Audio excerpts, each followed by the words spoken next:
Here, everyone, and welcome to our latest Maven Time, one of my favourite times, one of the favourite shows that we do. And we have our newest Maven here, Sam Laprade, who is beaming in all the way from Canada. Hello, well, good evening, Sam. Good morning here. Hi, nice to see you. Wonderful. Now, Sam, we've kind of connected many, many years ago. I know who you are. I feel like I'm interviewing the Oprah of fundraising. But over to you to share with our community down this side of the world. Who is Sam Laprade and why are you in our world? Oh, I'm so excited. So I started fundraising about 35 years ago, and it really has blossomed into so many things for me.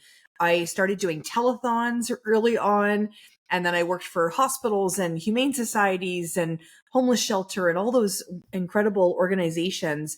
And then I had the opportunity to learn not only the art of fundraising, Yeah. because I love the art. Yeah. But I learned how to couple it with the science of fundraising and the data side. And that's when light bulbs were just going off all over the place, which was wonderful. And so I work for Griffin Fundraising. And then about 8 years ago, something really magical happened. And I created and I still host a show called An Hour to Give, which is all about philanthropy. And it is really a dream of mine to combine my two loves, media and, of course, philanthropy, and interview incredible people, not only the people that have had their lives impacted by philanthropy, but wonderful donors, nonprofit professionals, and Yeah. incredible doctors and people making impact. It's just, yeah. So I feel incredibly blessed. Awesome. And that's on Ottawa. It's like, is it TV? Is it radio? It's a TV show, right? It's both radio and television. We're getting you at all sides. And also you can listen to it as a podcast as well. So it's called An Hour to Give. It's Yeah. based here in Ottawa, Canada. But we've heard from people all over the place that have listened to it and watched it and have been inspired. It's very impressive. I love it, Sam. So, for me, setting up the fundraising nest was kind of a space. It was born out of community for me, and I guess looking back on my career, the people that have been my biggest learnings have come from other people. People inspire people, and that's kind of was the philosophy of growing this business in front of everyone live. So I just want to kind of drill a bit back into maybe not your professional life, whatever, but who's inspired you in the past, either professionally or personally, that's instilled the kind of the things you want to emulate in life? Yeah, it's incredible. My mom is a huge inspiration to me, and she never had a career in sort of a philanthropy, but she certainly has been incredibly generous and created a lot of community herself. So she's really inspirational. And then came along my daughter, who once again she and her team broke a record for raising money at Relay for Life for cancer research this year. Wow. So I'm kind of this. I always picture myself as three peas in a pod, and I'm in the middle, and they inspire me on both sides. But professionally, I've had incredible mentors over the years. Harvey McKinnon being one of them. Obviously a Canadian legend here as well, and not only globally. Lynn Boardman as well from Harvey McKinnon Associates. She's been incredibly Yeah. inspirational to me. And I've just had the opportunity over the years. I would read a book from somebody and be like, oh my gosh. And then I would meet them at a conference and I'd be like, oh, like I felt like I was girl fanning. I was like, Yeah. oh my God.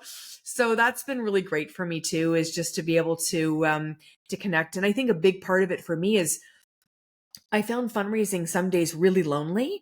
And Yeah. the only time it became not lonely for me is when I created a community Yeah. myself. And I would phone somebody and go, have you ever had this happen with a board? Or, Yeah. I made a spelling mistake on my direct mail, So allowing myself to realize that I wasn't alone. It's huge, absolutely huge. That sense of community, and we're in a profession where is it a profession? What's the pathways? And so we are isolated, and when we do, what I love it, you go to these conferences and you feel like you find your people, eh? It's like, Oh, sure. you're one of me. Yeah. And it feels like a Yeah. homecoming now.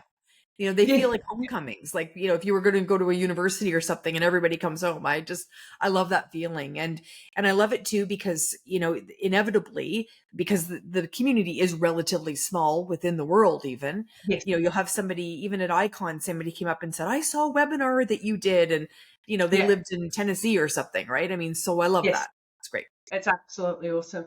And tell me, what's your earliest? Do you have an earliest fundraising memory? Oh, do I? Yeah. I think one of my biggest memories is going to pick up a $5 million check, Wow. and I had $20 in my bank account. And I remember being so excited to do that, Yeah. but at the same time really realizing very quickly that there is a very interesting power dynamic that goes on in philanthropy. And here I was, basically going to pick up this check, and we were a newlywed couple. We were kind of struggling, and I thought, this is a very strange dynamic. Mm. Wow. But I've got working with this, goosebumps. I can resonate with that feeling. well, and also too, like, asking somebody for that kind of gift, Hmm. knowing that that's probably something I'm never going to be able to do. Yeah. And I think a lot of us struggle with that. And I think, Yeah. to be honest with you, I'll just say it. I think we leave a lot of money on the table Yeah. because of how we feel about money, Yes. because we picture ourselves, our own bank account. Absolutely. So I think Absolutely. that's really big. But I mean, I've got lots of wonderful stories. I have a wonderful story about a woman who had phoned 10 charities, and she was going to give them all $10,000. And very few of them even responded to her.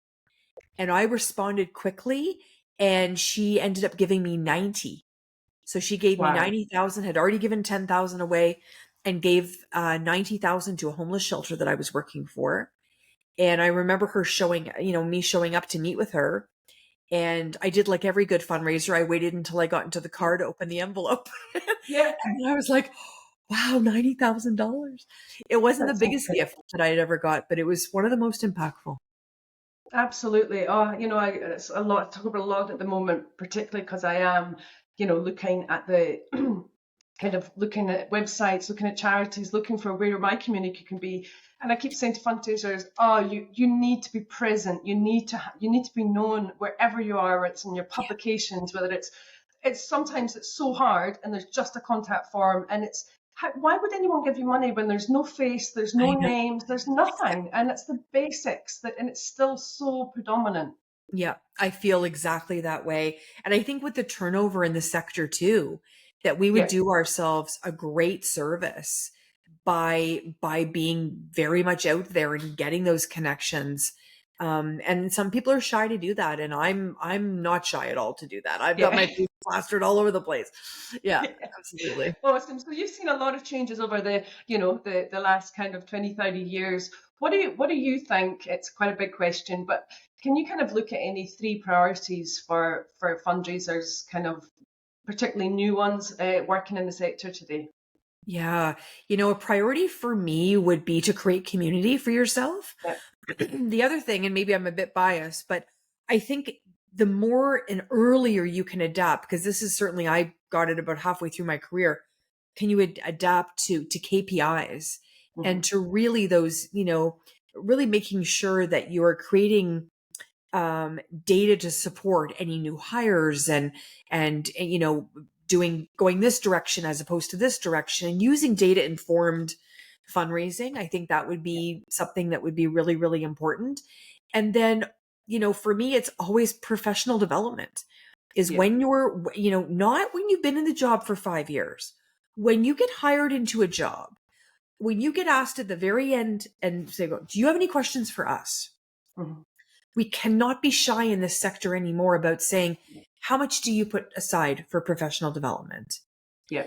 And being really open. And if it's $1,000, it's $1,000. If it's $5,000, it's $5,000.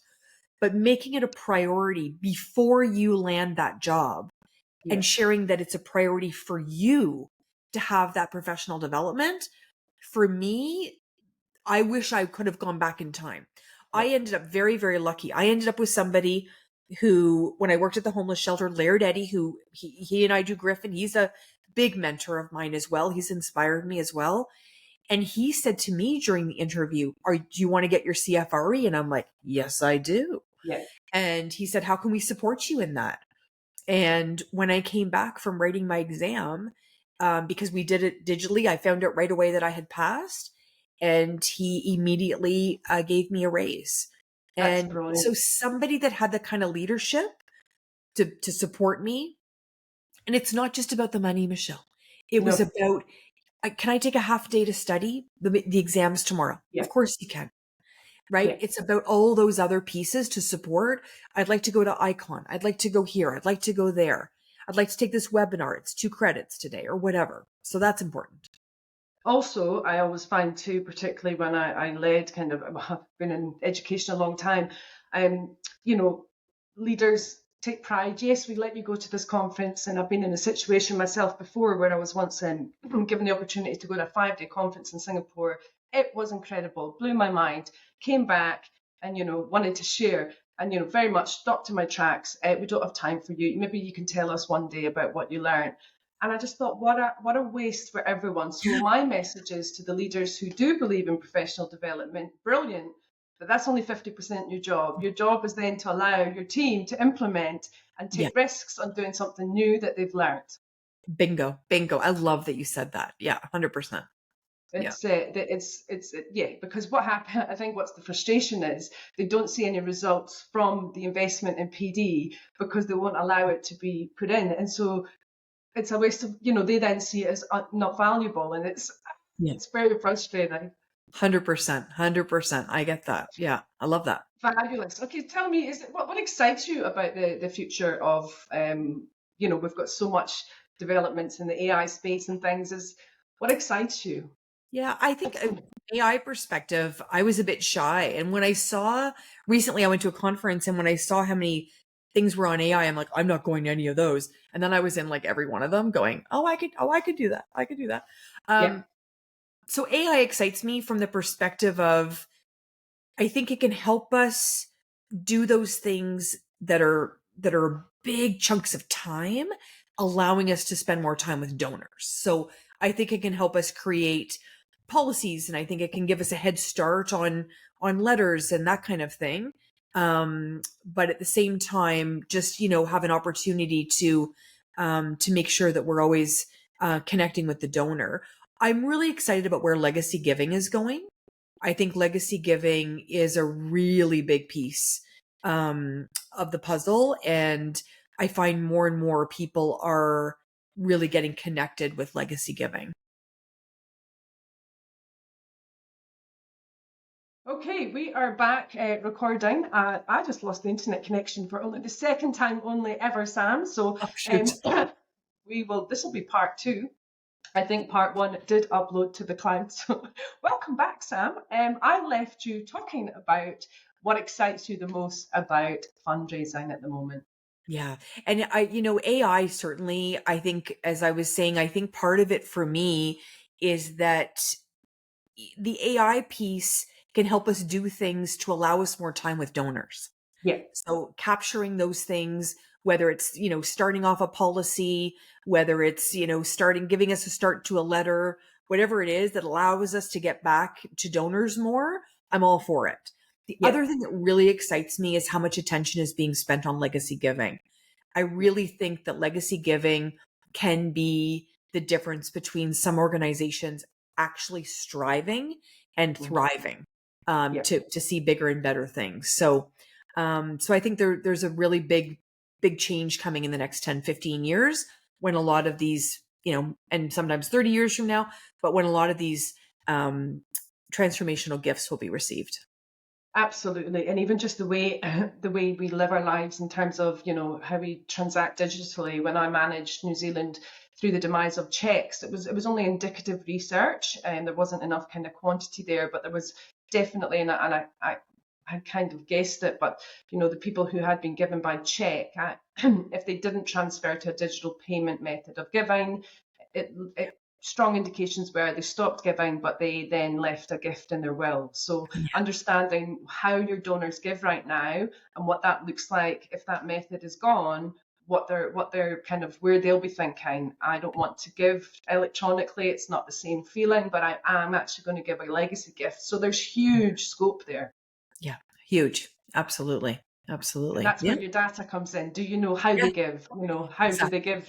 Yeah, it's Yeah. super exciting. Mhm. Absolutely. And tell me, Sam, what is there anything that fears or you're fearful about? Well, speaking about data, I'm really fearful of the second gift conversion rates. Like Yeah, I see hundreds of them, Michelle, and I think what scares me the most is the number of donors that give once and never give again. yeah, And the reality is we don't talk about this publicly, but the reality is if somebody gives you a gift, let's just call it $25, and they never give to you again, you're spending their $25 in the next 3 years trying to, or sometimes even shorter period, yeah, trying to get them to give again. And so the number of people that attract 10 new donors and are keeping two scares me because they've got these yeah, inflated databases. They're like, oh, we have 100,000 people giving. I'm like, I don't know how to break it to you, but there's only 20% of them are active. yeah, So you can have a million people on that database, but if you only have 20,000 people giving on a regular basis, that's a problem. And you know, in terms of numbers, it could be 200 people or 20,000, you know, 200,000 yeah. people. It doesn't matter. It's if you have an inflated database that have given you one gift and you haven't transferred them to donors, as I like to call them, it's a problem. It's a big fear of mine, for Yeah, sure. absolutely. And it's, you know, you've got to look at why, you know, giving's got to be an enjoyable experience. I had a Mhm. conversation with Ken Burnett the other week there, who you know, he reminded us that giving is still a voluntary act. It's one of Yeah. the, you know, it's a voluntary act, and it's something that's actually kind of reinforced for me for a minute. I was like, you're right. It is one of the few voluntary things that we do in life is give money. And if we don't make it enjoyable and rewarding, because I don't know if I believe in um, altruism to, you know, we all do something to make ourselves feel good in a way, you Mhm. know, and if we don't get that feeling, we're not going to give. Yeah. And I think a lot of initiatives really just focus on getting that first gift.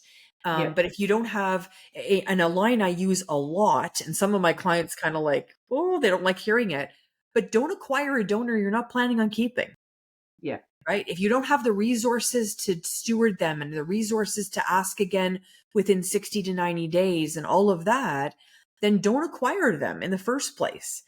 yeah. Because if you're just looking for that $25, you can find it somewhere else. You know, but don't acquire people you're not planning on keeping.